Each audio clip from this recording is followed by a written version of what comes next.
Habari gani Mwanakeo TV, kama ni mara yako ya kwanza tafadhali subscribe na tano notification. Karibu katika ulimwengu wa siasa. Jina langu ni Dwakeo TV. John Pambalu naye ni miongoni mwa wanasiasa ambao wameungana kumtakia pumziko la milele ambaye alikuwa ni mbunge wa Kilwa kule, ambaye ni Bwege almaarufu kama Bwege, lakini jina lake halisi alikuwa anaitwa Selemani Bungara.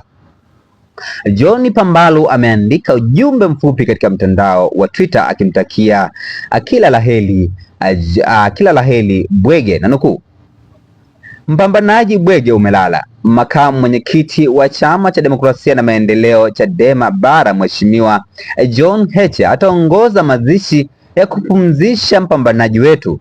Ungana nasi kushiriki kuunga mkono kwa kutuma kiwango chochote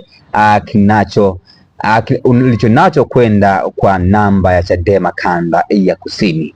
Hayo ni maneno ambayo ameandika John Pambalu katika mtandao wa Twitter, huku akiwa ameambatanisha na picha ya Bwege, na huku Chama cha Demokrasia na Maendeleo kikifanya jitihada mbalimbali za kuhakikisha kwamba watu wanatoa michango ili waweze kupumzisha salama mbunge wa Kusini Kilwa kule, ambaye ni Selemani Bungara maarufu kama Bwege. Una maoni gani kama Mwanakeo TV? Tafadhali shusha maoni yako katika sehemu ya comment section hapo, nitakuja kupitia nione una mtazamo gani kwa kichi ambacho kinaendelea katika mitandao ya kijamii katika kifo cha mwanasiasa mkongwe kutoka nchini Tanzania ambaye ni Selemani Bungara. Alikuwa maarufu kutokana na ujasiri wake wa kusema vitu pasipo kupindisha.